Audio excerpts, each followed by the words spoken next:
Welcome to the weekly market recap with SJ Securities.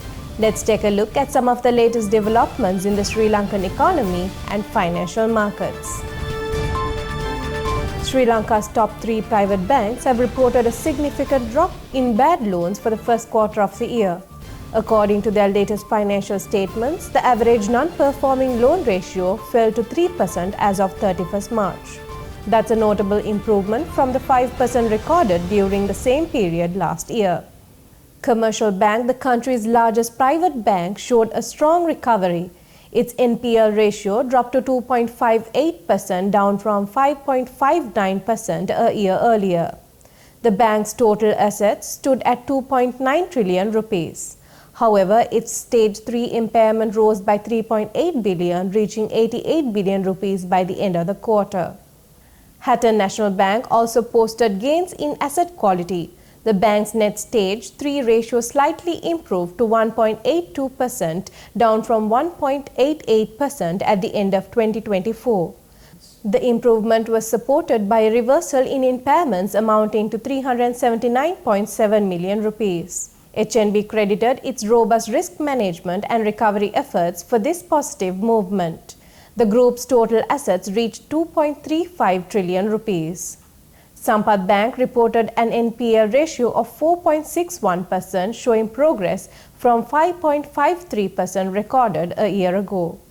The bank noted a sharp 102% reduction in impairment charges on loans and advances. This was largely due to better customer credit quality, earlier provisioning strategies, and a rebound in high-risk sectors alongside the country's broader economic recovery.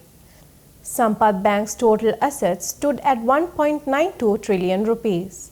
These developments indicate strengthening asset quality across the sector, offering a positive signal for both investors and the broader economy. Sri Lanka has finalized a major debt restructuring deal with India, covering loans worth over $930 million. According to the Finance Ministry, the agreements amend 7 existing lines of credit and 4 buyer's credit facilities provided by India's Exim Bank. The total value of the restructured loan stands at $930.8 million. The line of credit agreements were signed on March 25th, while the buyer's creditors deals were concluded on April 3rd. However, this information was made public only recently. A senior Finance Ministry official stated that these amendments are a significant step in strengthening the long-standing bilateral ties between the two countries. India has been a key partner in Sri Lanka's recovery, especially during the 2022 economic crisis when other lenders were slow to respond. At the time, Sri Lanka faced a severe foreign currency shortage, triggering widespread shortages of fuel, gas, and essential items.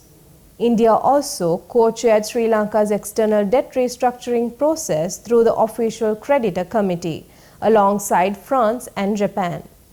The agreements were signed by Finance Secretary Mahinda Siriwardana on behalf of Sri Lanka. Representing India's Exim Bank, General Manager Nirmit Ved signed the line of credit agreements, while Deputy General Manager Amit Kumar signed the buyer's creditor agreements. This restructuring is seen as a crucial move in Sri Lanka's ongoing efforts to stabilize its economy and manage its external debt.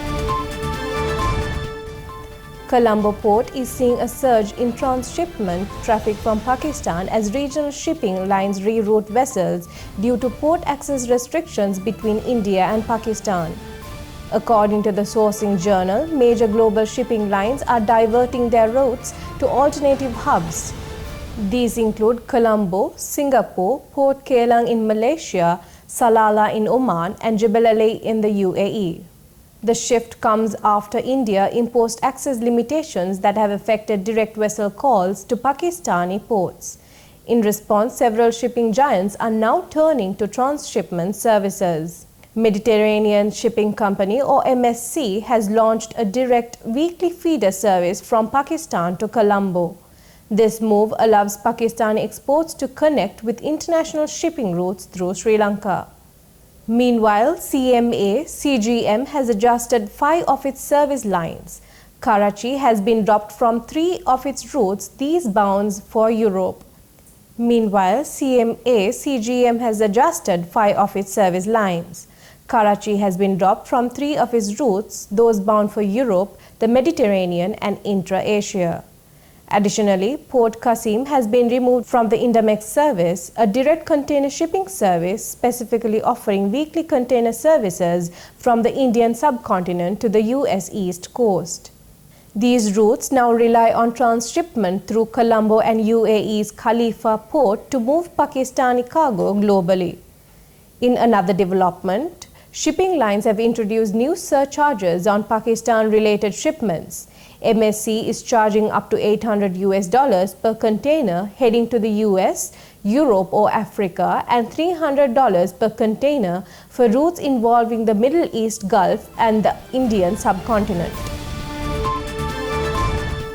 Sri Lanka is seeing a steady rise in credit card usage, reflecting growing consumer confidence and an improving economy.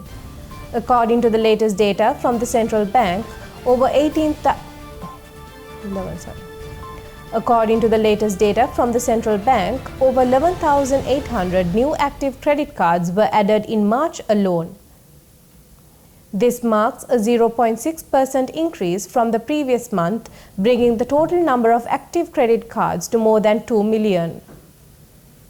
In the first 3 months of this year, active credit cards rose by 1.5%. For the full year 2024, the increase stood at nearly 4.8% or over 91,000 cards.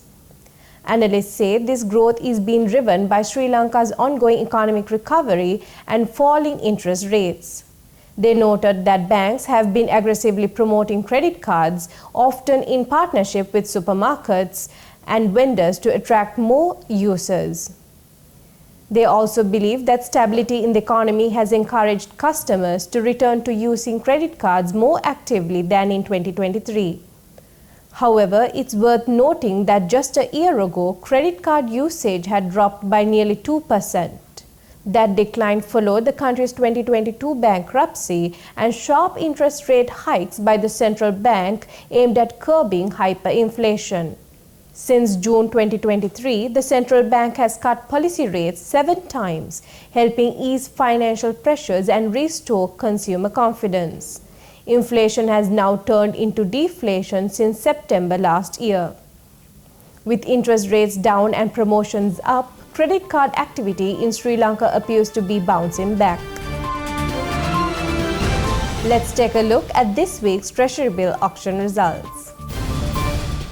With the recent Treasury-bill auction, the 91-day T-bill rate stands at 7.65%, the 182-day T-bill rate stands at 7.98%, and the 1-year T-bill rate stands at 8.3%, showing no change compared to the previous week.